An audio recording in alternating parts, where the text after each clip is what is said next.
Welcome to another edition of SVG Sports Tech On Demand. I'm Jason Dackman, Chief Editor at SVG, and we've got a good friend of our organization, Mike Burk. He's LTN Global Communications General Manager of LTN Create. Mike, how are you? Where are you calling us from today? I'm doing well. I'm actually in Liberty, Missouri today at the LTN Create production facility. Very cool. Well, Mike, we know you from your days at DTags very well. And last year, LTN and DTags became one with the LTN acquisition and creating a really cool, interesting combination for the industry that we're excited to hear about now that things are kind of moving. So as it touches on the industry, what do you see as the biggest challenge facing the industry right now? And what are you at LTN doing to help address that? Jason, over the past year, I think the way that content is both consumed, as well as the methods and workflows in which it's acquired and produced, have posed a lot of challenges for the industry. Obviously, the DTags acquisition by LTN brought a lot of our expertise in house for the acquisition capabilities. But also, the industry really recognized the value of IP and cloud-based technologies for transmission and production. But the industry has found it somewhat difficult to standardize, as well as the self-management of those IP solutions can be challenging as well. So we've seen that usage of the IP technology and centralized productions accelerated over the past 12 months, if not a little longer. The broadcast industries recognize that long-term value of this from the elimination of the geographical boundaries of the operators to cost savings, the revenue potential from cloud-based versioning and some of those others. And we have many products and services in our ecosystem that address these challenges. Okay, yeah, let's talk a little about that. Again, with the combination of DTags and LTN, really a transformative move, I think, on the transmission side and especially on some of the remote side. So give us a little idea of any new products or services that you think can make a difference in sports production right now. Well, we're happy to say, so LTN was a pioneer in IP transmission. In fact, we celebrated 10 years with no downtime earlier this year, which is very impressive.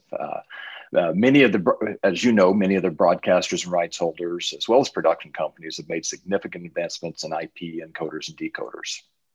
LTN has opened our network, that is such a reliable network, to interface with many of these protocols and devices, including SRT and RIST, solving those IP transport reliability problems.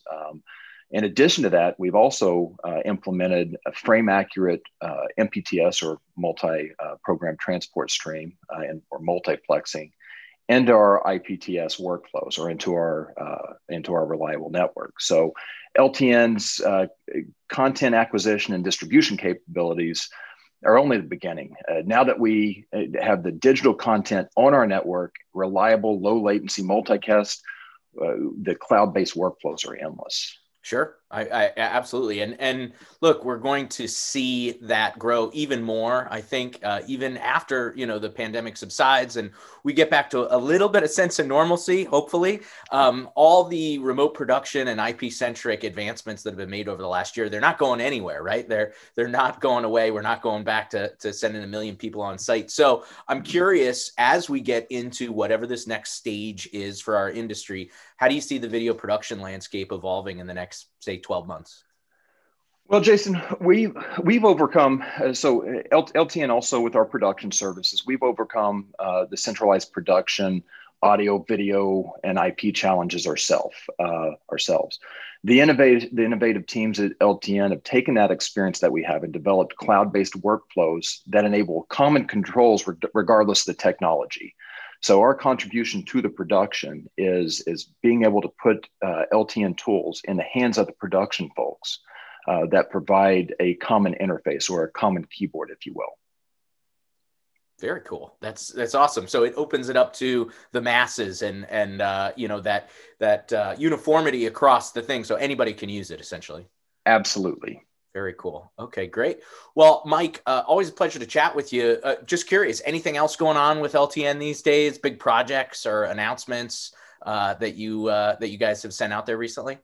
Jason, the biggest, in addition to the muxing capability, Sure. the frame accurate muxing across our network, just LTN's elimination of those proprietary elements of the cloud-based production devices moves us one step closer to standardization. So, regardless of the mobile unit that's out there, the centralized production specialist is going to know that they have a familiar interface powered by LTN. And that's something that we're very excited to roll out over the next 12 months. Right. Well, standardization makes everybody's life easier when it works. I'm sure that all the mobile providers will very much welcome that. So we're excited to hear about what LTN has coming down the line. Mike, hopefully that's in person the next time I talk to you. Hopefully we actually get to see each other at an SVG event or some industry event. But until then, thanks so much for taking the time and stay safe, okay? Thank you, Jason. Thanks for having me.